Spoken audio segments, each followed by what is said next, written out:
People ask me what I do during the winter when there's no baseball. I'll tell you what I do: I stare at projections and wait for spring. Thankfully, Friday afternoon gave me the first opportunity to do that, as FanGraphs published their first of the 2019 projections, the steamer set for all 30 teams. It's worth remembering what projections actually are.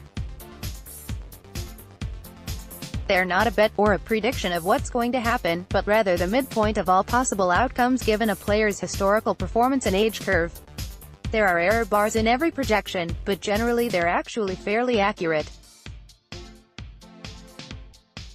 To sum up succinctly, a 5-win player has a 50% possible outcome of being better than 5 wins, and 50% possibility of being worse than 5 wins. Let's start with the hitters, ranked by how much they're projected to play. Unsurprisingly, Aaron Judge is projected to be the best player on the team. What is a little surprising is that Steamer seems to be a little conservative on his performance. A pair of successive 5-win, 150 WRC seasons puts Judge in the upper atmosphere of all MLB players in terms of actual performance, but he gets dinged hard by Steamer because 2019 will be just his third full MLB season. Steamer incorporates the previous 5 seasons, so it's always going to be a little noodly for less experienced players. Giancarlo Stanton is projected to be the Yankees' best hitter, mostly because of his longer track record. I personally think the best version of Judge is a hair better than the best version of Stanton, mostly due to superior on-base skills. Well, that's a result to keep your eyes on. Steamer clearly believes last season was more of an outlier for Giancarlo than anything else, especially since the big man will be just 29 on opening day. Miguel Andujar's slightly better season also carries over into 2019, as he's projected to be just a bit better than Gleyber Torres. This is a particularly fascinating projection, since Torres was always a higher-ranked prospect and lauded for a more mature approach at the plate.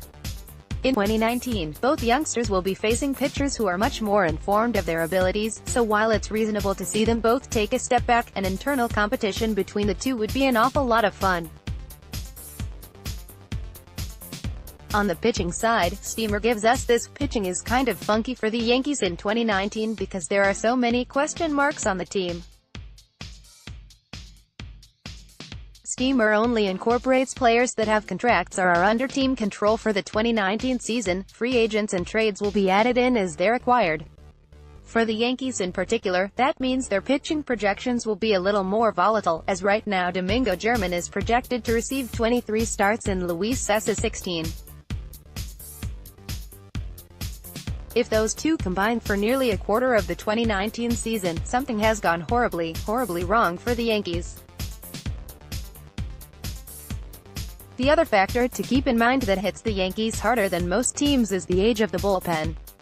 Aroldis Chapman and Dellin Betances are both on the wrong side of 30. Tommy Kahnle will turn 30 in August, and if David Robertson is brought back, he'll see his 34th birthday very early in the season. Aging curves affect us all, and that goes double for relief pitchers, already the most volatile of position groups. Steamer rightly is rather conservative about all of those older relievers being able to keep their performance levels so high. The last useful element of projections is to use them to establish an off-season floor. By comparing the projected 2019 values against 2019 production, we can see where the Yankees need the most investment and addition in the off-season.